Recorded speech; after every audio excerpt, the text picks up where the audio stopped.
The movie begins with a story of a school where an entire class suddenly disappeared. Out of 18 students, only one boy named Alex remained. The mystery began the night before, at exactly 2:17 a.m., when the other 17 children ran away from their homes in a strange and eerie manner. No one knew where they went. The only clue came from CCTV footage showing the exact time they fled. The police interrogated Alex, but he knew nothing. They also questioned the class teacher, Justine, but she too had no answers. The school was closed for a month. When it reopened, a meeting was held where angry parents accused Justine, insisting that she must have been involved. After all, why was it only her students who had vanished? To protect her from the parents' rage, Principal Marcus was forced to dismiss Justine from her job.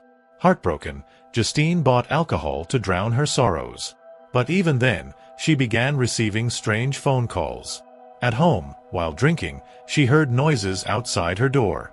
When she checked, no one was there. Instead, she found a word scrawled across her car. The next day, she begged Marcus to let her return to teaching. But Marcus refused, saying the parents were still furious. When Justine asked about Alex, hoping to speak with him, Marcus denied her again. The police had already interrogated him enough. They couldn't put the boy through more. Frustrated, Justine filed a police report about the vandalism on her car. From there, she ran into Paul, an old acquaintance. The two met at a bar after Justine invited him. She felt overwhelmed by everything happening. Paul turned out to be her ex-boyfriend, though now he was married. Still, the two ended up spending the night together. The next morning, Justine dropped him off at his car. Not long after, she began following Alex, desperate to talk to him. She rang the doorbell at his house, but no one answered. The windows were shut tight, and through a small gap, she saw that the house was pitch black inside. Alex's parents sat eerily still on the sofa. Terrified, Justine called Marcus, insisting something was wrong at Alex's home and that they needed to investigate. But Marcus scolded her, warning her to stay away from Alex. Later at a supermarket, Paul's wife, Donna, attacked Justine in public, furious that she had slept with her husband. That night, Justine returned to the school. Inside her old classroom, she saw the missing children. One had his face painted like a clown, but it turned out to be just a nightmare. Back home, she began hearing strange noises.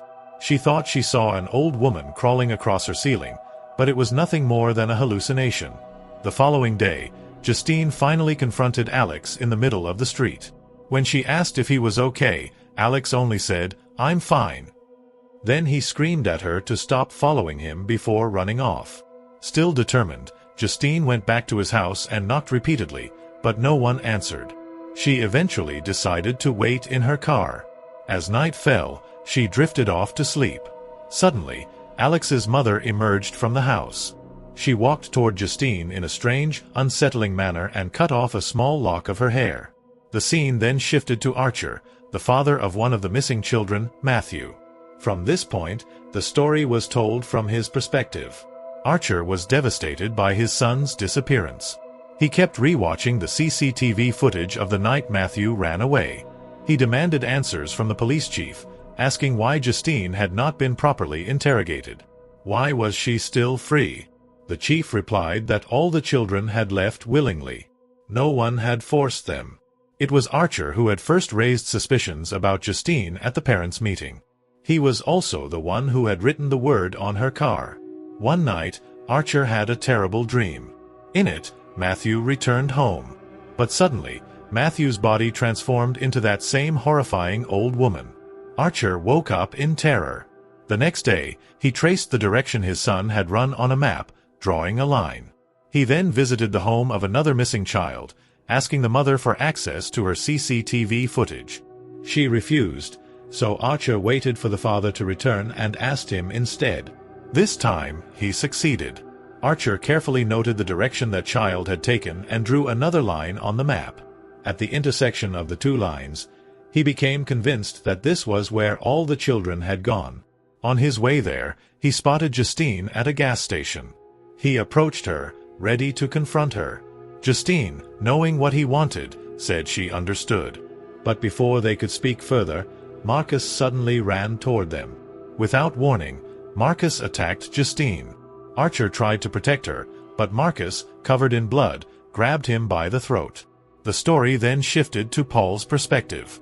His wife, Donna, was preparing for a trip. She told him she would be back soon and asked him to let her father know about their upcoming family dinner. Donna's father was none other than Paul's police chief. After passing on the message, Paul left for work.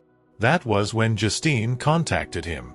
While driving through the city, Paul noticed a drug addict named James trying to break into a place. Paul chased him down with his car and eventually caught him.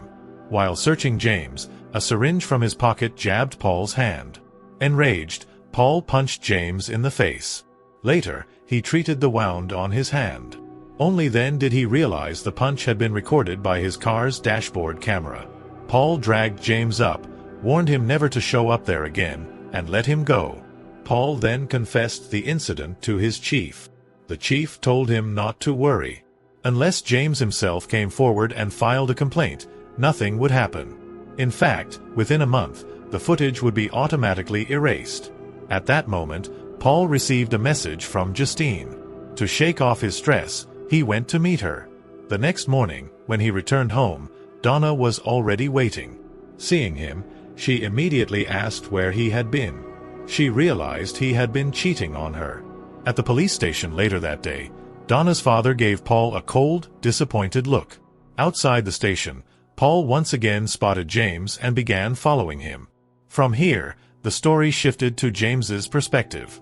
James wandered the streets, checking car doors, hoping to find one unlocked so he could steal something. He managed to snatch a few items and tried to sell them, but no one wanted to buy. Later, he attempted to break into a house, but Paul caught him and beat him up. James fled, and along the way, he stumbled upon Alex's house. Trash was scattered outside, making it look abandoned. He slipped inside through a window. To his shock, Alex's parents were sitting inside in a trance-like state. Taking advantage, James began stealing kitchen utensils. But when he reached the basement, what he saw froze him in fear. The 17 missing children were standing there. Before he could react, Alex's parents suddenly stood up, awakened from their trance. Terrified, James bolted out of the house. A while later, while trying to sell the stolen spoons, he spotted a poster offering a $50,000 reward for anyone who could provide information about the missing children. Excited, he called the police, but they didn't believe him. They only told James to come directly to the station if he had something to report. But before he could get there, Paul found him again and chased him. James ran deep into the woods. There, he encountered the same old woman others had seen before. Panicked, James hid inside his tent. But soon someone approached from outside. In desperation, James struck out with his needle. When the figure fell, it turned out to be Paul. Enraged, Paul pinned him down. James blurted out that he knew where the children were. He could show him. Paul shoved James into his car and drove straight to Alex's house. He left James outside and went in alone. After a long silence, Paul came back out, visibly shaken. Without a word, he dragged James inside with him. The scene then shifted to Marcus's perspective. Justine had told him about Alex's house. Concerned, Marcus decided to summon Alex's parents to his office for a face-to-face meeting. But instead of his parents, Alex's Aunt Gladys appeared. She explained that Alex's parents were unwell and that she had been living with them to look after Alex. Marcus firmly insisted that he needed to meet Alex's parents directly. He explained that a welfare complaint had been filed. If he could meet them in person, he might prevent the matter from escalating to higher authorities.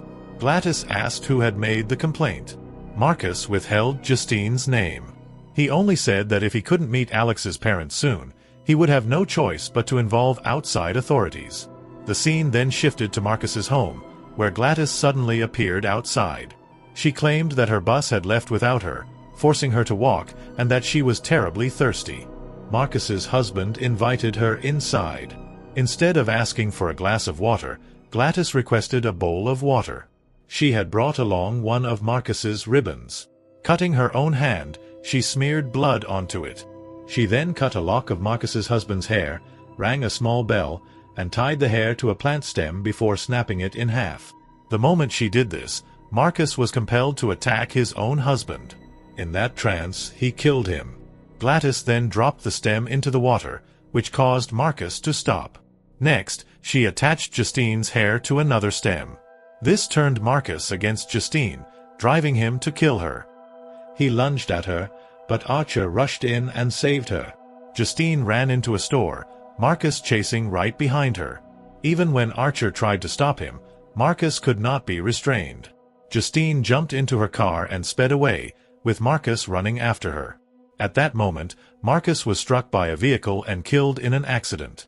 At that point, Archer realized Justine was not behind any of this. She too was a victim. They spoke, and Justine explained that the last time she had seen Marcus, he had seemed completely normal. Archer pointed out that the way Marcus had been running reminded him of something. The missing children had fled in exactly the same manner. He then showed Justine the intersecting lines he had drawn on his map. Looking at the location, Justine said that Alex's house was right in that area. The story then shifted to Alex's point of view. His story began back when everything was still normal. One day, Alex's father came to pick him up from school. He told Alex that his mother's aunt, Gladys, would be staying with them for a while.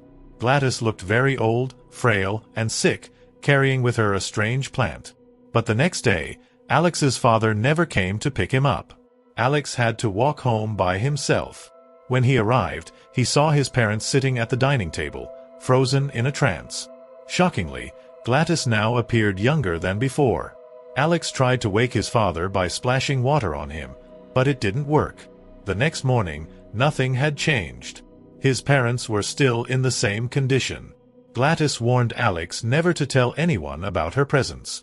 Then, right in front of him, she performed a ritual on his parents. Suddenly, they began hurting themselves. Alex tried to stop them, but Gladys ended the ritual and told him, "Now you understand, don't you? If you don't obey me, this is what will happen." Terrified, Alex kept quiet and went to school. That night, he returned home and, under Gladys's orders, fed his parents with his own hands. The following day, after school, Alex even bought food to bring home for them. But one day, Gladys weakened again. She had been draining the life force from Alex's parents, but it was no longer enough. She told Alex that the next day, he must steal something belonging to every child in his class and bring it to her. With those items, she said, she would be restored. And afterward, she promised she would finally leave their house and save his parents. The next day, Alex stole the name tags of all the children in his class. That same day, Justine noticed something unusual. She asked, "Alex, you seem very quiet these past few days. Did something happen?"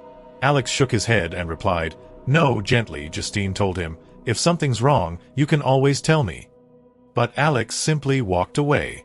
That night, Gladys used the stolen items to perform her ritual. Because of that ritual, all the children were drawn out of their homes in the middle of the night and forced into her house. The police launched an investigation, but Alex, terrified of Gladys, revealed nothing. Every time the police came to inspect the house, Gladys secretly sent the children into the woods, ensuring that nothing suspicious could be found inside. Meanwhile, Alex was forced to feed not only his parents but also all of the children with his own hands. One day, he even saw Paul standing in a trance inside the house, with James right behind him. Gladys then ordered Alex to pack his things, saying, "We're leaving tomorrow." That night, Alex saw Justine and Archer outside his house. They noticed a police car parked there, thinking officers were inside. Suddenly, Paul stepped out of the house and signaled Justine to come closer. Both Archer and Justine went in. But the moment Justine crossed a salt line drawn across the floor, Paul and James attacked them. Upstairs, there was another salt line drawn in front of Alex's parents. When Alex accidentally stepped over it, his parents immediately chased after him. To escape, Alex ran into Gladys's room downstairs. Justine shot Paul in the neck, but he didn't stop. To finally put him down, she had to shoot him in the head. She also shot James in the head to protect Archer. Meanwhile, Archer searched the basement, desperate to find his son, but instead he came face to face with Gladys. Upstairs, Alex grabbed one of Gladys's plant stems and ran into the bathroom. Using his own blood, he began the ritual. Downstairs, Archer, now under Gladys's control, grabbed Justine and held her tight. But Alex placed one of Gladys's hairs onto the stem and snapped it in half. In that instant, all the children turned against Gladys. She ran, but they chased her through the town, eventually catching and killing her. With her death, James was freed from her control. Because James had only been possessed briefly, he returned to normal. The other children, however, did not. They simply stood silently, still trapped in their unnatural state. Alex's parents remained the same as well. Even after 2 years, they did not return to normal. After 1 year, a few children slowly began to utter a word or two.